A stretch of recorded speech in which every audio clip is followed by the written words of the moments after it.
habíamos quedado en estar hablándoles sobre todos los agentes agresores. Realmente siempre a nosotros nos enseñan en medicina que los procesos de inflamación o los agentes agresores que hubiese siempre son los procesos infecciosos, y no necesariamente es así. Como ustedes ven, hay una serie de factores, tanto físicos, químicos. Estos son los biológicos, que es lo que más nos enseñan a nosotros por los problemas infecciosos, pero también hay que ver los problemas nutricionales, genéticos e inmunológicos. Aquí estábamos viendo más o menos de los agentes causales, tanto de los ejemplos de los físicos, en los casos de los fríos. Es una diapositiva porque antes enseñaba, bueno, también les hacía clase a los odontólogos, y ahí había que ponerles los temas relacionados a su área, ¿no? Y ahí puse esta diapositiva, y es lo que ustedes también ven, ¿no? Por cuestiones traumáticas en la cuestión de los dientes. Al médico casi no le enseñan la era bucal, ¿no?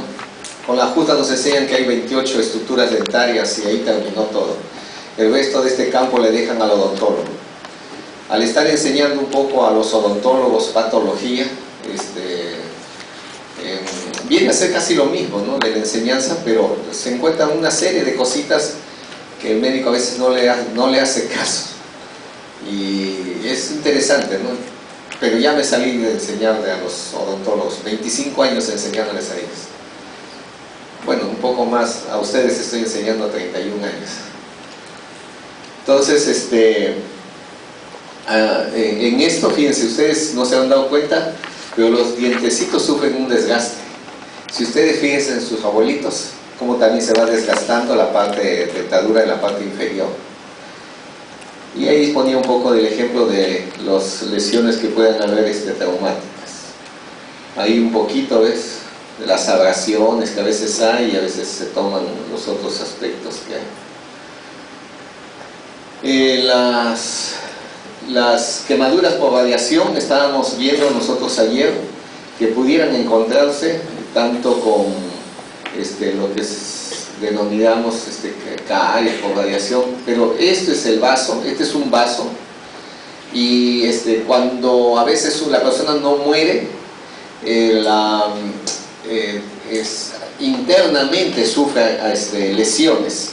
Por ejemplo, los vasos, este es un vaso en el cual se ve degeneración fibrinoide y no se ve casi la musculatura, y todo está ha salido prácticamente en la luz que supuestamente está la sangre, ha salido la fibrina y hace degeneración fibrinoide, todo este sector. Todos estos puntitos que ustedes ven alrededor, todo esto son células inflamatorias. Al final de cuentas es lo que esto se le llama una vasculitis. Y esto mismo, esta misma imagen, de repente lo vamos a tocar cuando veamos el capítulo de inmunología, en donde veamos todas las áreas un poquito relacionadas a las vasculitis. Desde el punto de vista histológico, si no nos dicen que hay factores de radiación o factores de índole inmunológico, la lesión casi vendría a ser la misma, y desde el punto de vista histopatológico. Dentro de los químicos, ustedes ya han visto acá está el muchacho haciéndose su, ¿cómo le llaman eso? Pitillo, ¿no? ¿Cómo le dicen ustedes? Pitillo, quequete, se da un tiro, ¿cómo le llaman a eso, no? Y acá también está inoculándose, ¿no? Con las agujas hipodérmicas, eso es la drogadicción, ¿no? Ustedes saben que hay todo un mecanismo de eso, y hay áreas de tratamiento también para ese tipo de pacientes.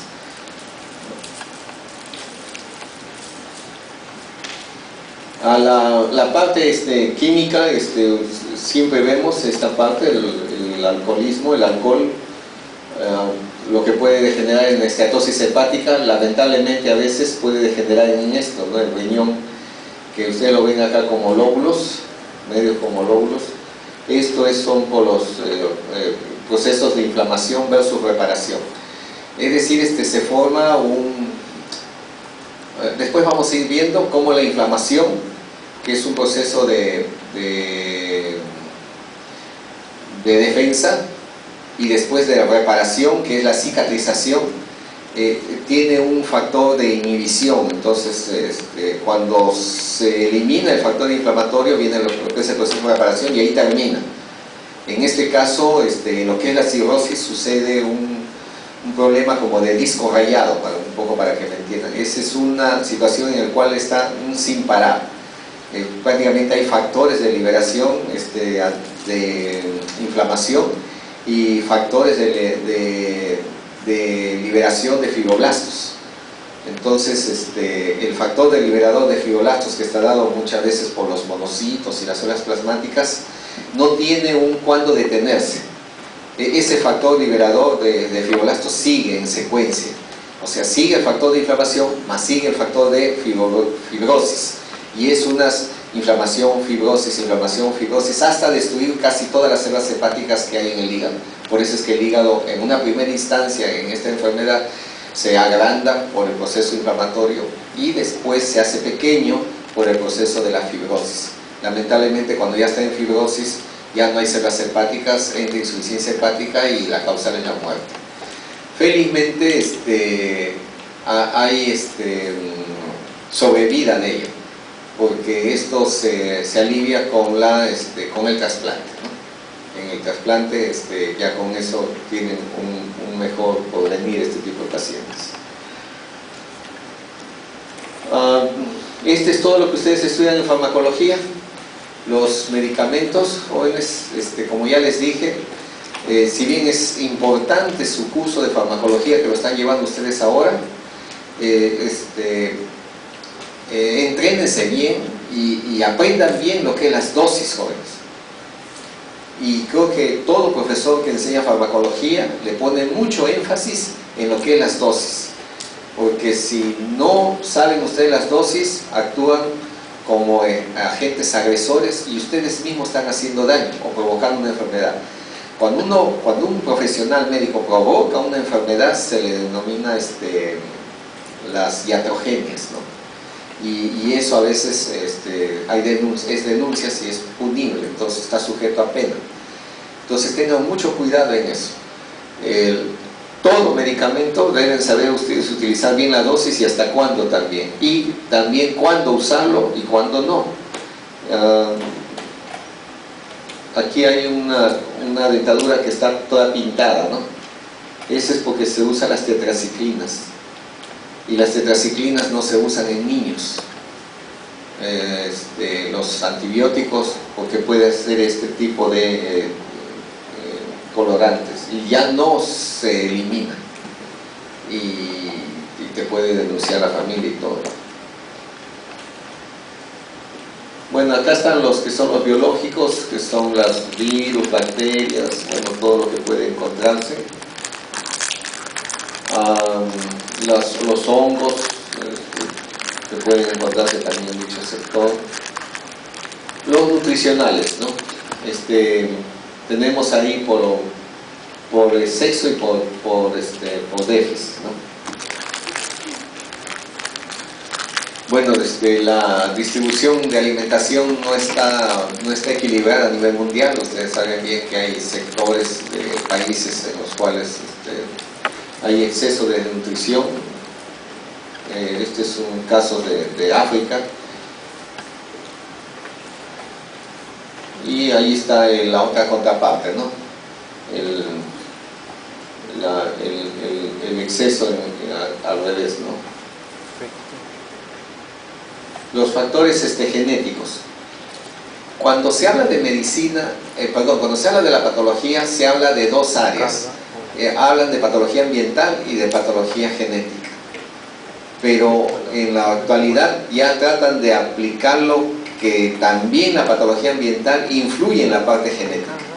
Eso es, si recuerdan ustedes que en toda la parte ambiental hemos estado hablando de las radiaciones y también algunos tipos de medicamentos que son teratogénicos. Entonces están hablando últimamente que tiene implicancia la parte genética con la parte ambiental. Todavía eso no se está dividiendo, o no se está unificando, mejor dicho. Hasta el momento todavía lo siguen dividiendo entre parte genética y parte ambiental, ¿no? es posible que después digan que todo es uno solo nada más, ¿no? Acá son algunos tipos de ejemplos de los que ustedes ven a nivel de casos que pueden encontrarse. Estos casos son los abortos, acá con una sola piernita, como tipo sirena. Acá que anencefálicos, acá se le ve parte de los ojos, son los niños sapos, les decimos. Bueno, acá salió con un solo ojito. Estos son incompatibles con la vida. Y estos son los más, dentro de los genéticos, congénitos, quizás sean lo más leve, ¿no? Y es lo que ustedes ven, ¿no? Por supuesto que todos ellos vienen con deficiencias que pueden, todos vienen con trastornos del conocimiento, pero a su vez, como tienen la imagen bien parecida, a pesar, miren, de las razas, esto se asemeja a la cara de esta persona que vive en la Mongolia. Por eso es que de ahí le pusieron niño mongólico. Ya después eso lo descubrió Down y tampoco sabía por qué era, y después ya se descubrió que era por una, no, en la posición 21 no se había completado la meiosis. Entonces en un lado quedaban dos, en la posición 21 se supone que quedaba uno, en un lado quedaban dos, al juntarse con el otro quedaban tres, ¿no? Estaban las trisomías, que es el que más se ve, ¿no? En la posición 21. Acuérdense que también se ve en otras posiciones más. Antes hacíamos patología genética dentro del capítulo de patología general. Ese capítulo se ha retirado, pero en su libro de Robbins ahí sí figura. Eso lo van a leer cuando ustedes lleven pediatría. Quedamos con las autoridades de acá de la universidad que eso se debe estudiar en el capítulo de pediatría, todo lo que es patología genética y congénita, con todas las malformaciones que hay. Los casos inmunológicos, eso es también algo que vamos a ver, todas las enfermedades que hay producidas por los linfocitos autorreactivos. ¿Por qué se volvió autorreactivos? Eso lo veremos en el capítulo de inmunología que vamos a hacer, aunque ustedes ya recibieron una asignatura de inmunología. Y acá solamente vamos a hacer un recuerdo asociado a algunos tipos de enfermedades. El ejemplo ahí está del lupus. Y acá entramos a lo que es las lesiones celulares reversibles, en donde la célula no muere, pero hablan de los eros, hablan de los elementos que pudieran estar dando lesiones dentro del citoplasma, y hablan mucho a nivel histológico. ¿Cuál es el elemento que se puede decir que está en lesión celular reversible? Hablan del edema, del hinchazón. Entonces hablan de un edema intracelular, pero a su vez que tiene cambios, puede haber cambios en la membrana, como acá lo dice, cambios en la membrana, cambios mitocondriales que pueden encontrarse, dilataciones del retículo endoplasmático e inclusive alteraciones nucleares, pero no vienen a destruirse ellos, porque si esto prosiguiera, tendrían que entrar lo que son las perforinas, después tendría que entrar la cadena de las caspasas, tendría que entrar la destrucción y automáticamente entraría a otro tema de suicidio de la célula. O sea, acá inclusive pudiera encontrarse las autorreparaciones, inclusive las alteraciones nucleares, las autorreparaciones. Por eso es que la célula no llega a morir en ese estado. Inclusive dentro de lo que es las células en sí, a pesar de que están tratando de sobrevivir, pudieran encontrarse con algunos acúmulos intracelulares. Dentro de esos acúmulos intracelulares, sin que muera la célula, hablan de lo que son las degeneraciones hidrópicas, o sea en agua, o grasas, o hialinas, o por glucógeno. En lo que es el agua, tiene mucho que ver lo que es la bomba de sodio. Hay lo que se llama la degeneración turbia, o hinchazón, o balanamiento, o edema intracelular, o degeneración hidrópica o vacuolar también, por ejemplo, en lo que sucede en las células de los túbulos del riñón. Este tipo de hinchazón, en algunos libros ustedes van a encontrarlo a nivel de cuello uterino, un edema intracelular producido mayormente por el virus del papiloma. Los que hacen la FIGO, los que ven bastante de cuello uterino en las lesiones previas del cáncer, a ese pues, digamos, a ese proceso de infección del virus de Papá Nicolau en las células del cuello uterino, hace que haya un edema intracelular y distorsione un poco el núcleo. A eso le han puesto célula coilocítica, le dicen.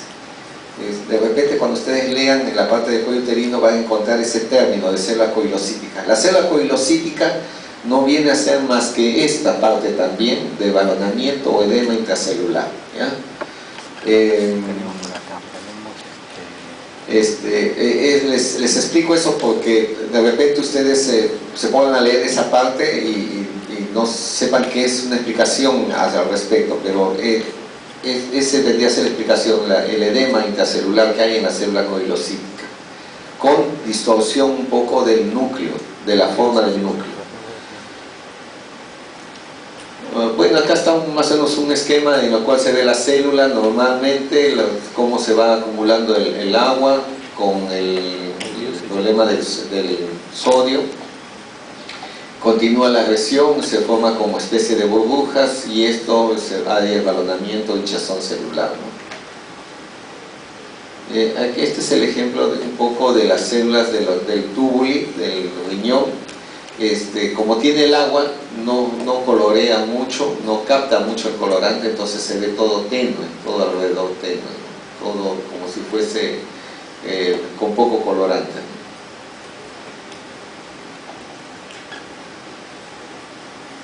Lo mismo sucede con lo que son los lípidos. Esto ustedes les he puesto de ejemplo para el ejemplo de lesión celular reversible, que les puse el ejemplo de lo que es la metamorfosis grasa o degeneración grasa, y ello está producido mayormente por, bueno, lo lógico es por obesidad, pero también hay que ver temas de las hepatitis, en este caso infecciosas virales, pero no solamente virales, sino también inmunológicas, también bacterianas, las lesiones tíficas, las tuberculosis que no tenemos, fíjense, la brucela o también fiebre malta que le llaman, las reacciones tóxicas medicamentosas, inclusive con alcohólica, ¿no? Todo ello puede conllevar degeneración grasa, enfermedades metabólicas como la diabetes, la desnutrición, y acá un poco que me faltó ponerles a ustedes la gestación, ponerles la gestación, que también se observa en estos casos. Si ustedes han visto los factores que hay mencionado, diversas causas,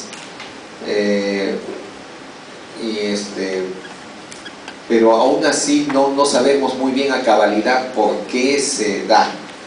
Claro, con los factores que uno ya lo ve y que es más seguido, entonces a los pacientes que tienen esas etapas, el médico trata de explicarle la posible causalidad y trata de variar un poco la alimentación quizás, ¿no?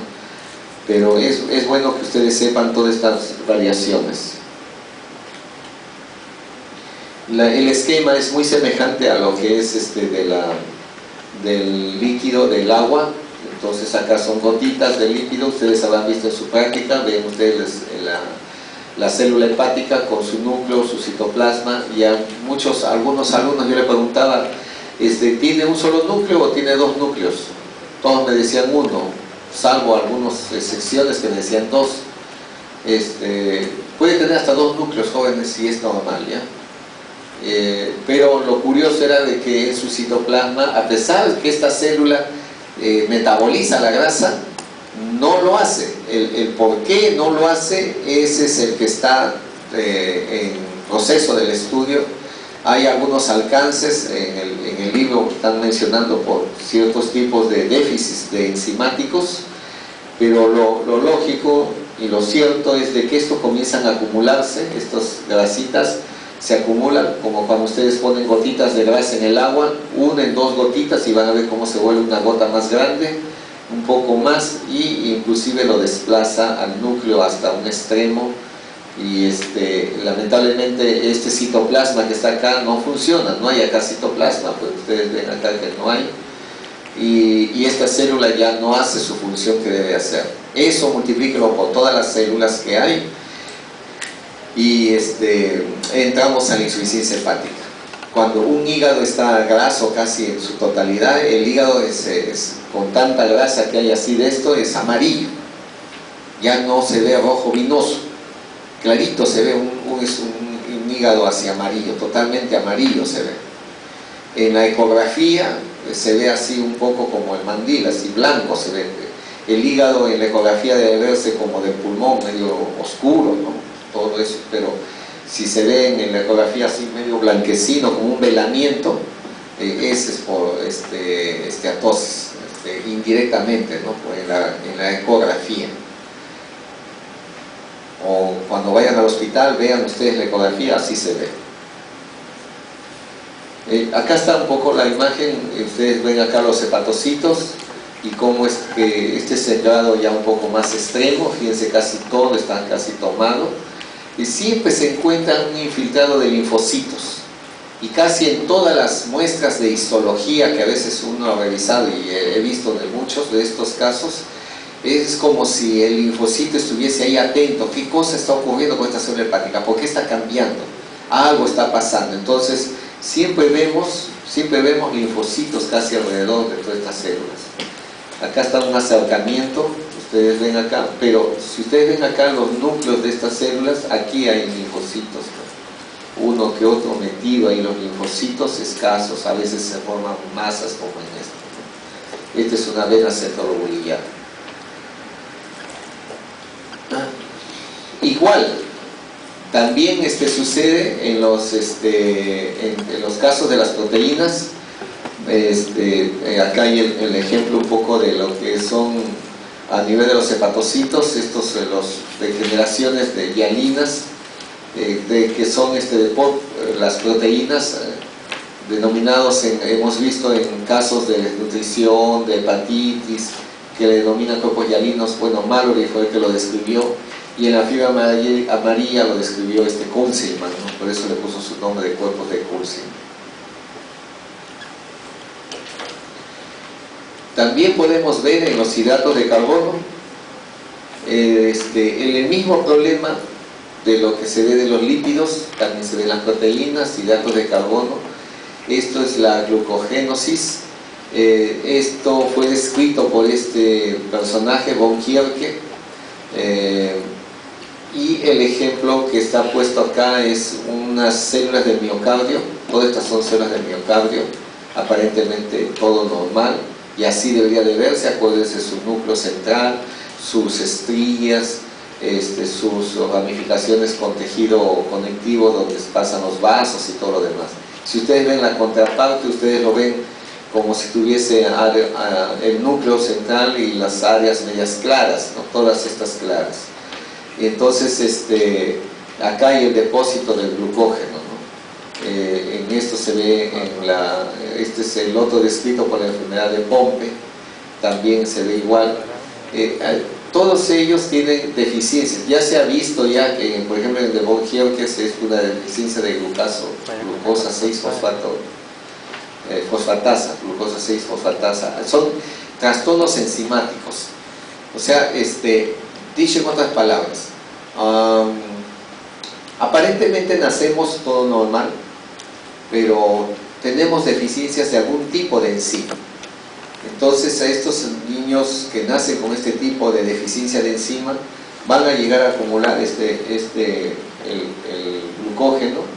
Supongamos que esté en el corazón, esto que está aquí acumulado a nivel intracelular, desplaza lo que es la actina y miocina, no va a hacer muy bien la función de la contracción cardíaca.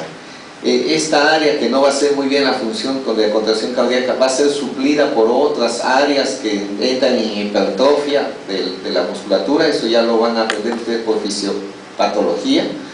Y se sobrecarga el trabajo del corazón. Dicho en otras palabras, estos niños que se encuentran acá, mientras más avanza el glucógeno, hace que se sobrecargue el resto del corazón, hace que entre a un espacio de insuficiencia cardíaca. De tal suerte que casi no pasan de los 10 años, están teniendo problemas de insuficiencia cardíaca y llegan a morir nuestros niños por ese tipo de la deficiencia enzimática. O sea, nacieron con esa deficiencia enzimática. Y morfológicamente todo lo tenemos normal. Una de las enzimas que más se da entre nosotros y que nacemos a veces con poca enzima o se nos desgasta en los primeros meses, es esta que hablan de la lactosa, que es lo más común que se ve, ¿no? Algunos no, pero otros, en la gran mayoría de casos, a veces algunos, que en mi caso me pongo, ¿no?, que nacemos en esa situación de enzima, la leche pues es fatal para nosotros, ¿no? Es como tomar leche magnesia, ¿no? Es por la deficiencia que a veces uno nace con ello. Aparentemente me veo normal, pero ya tengo un pequeño defecto, si quiere decir defecto de fábrica, ¿no? Pero así hay muchos. Estos son más casos un poco más graves. Hay otros, por ejemplo, que tienen deficiencia de un tipo de proteína a nivel de la miocina o desmina. Entonces se les da el otro tipo de enfermedades, las que son enfermedades musculares degenerativas. Esos también son niños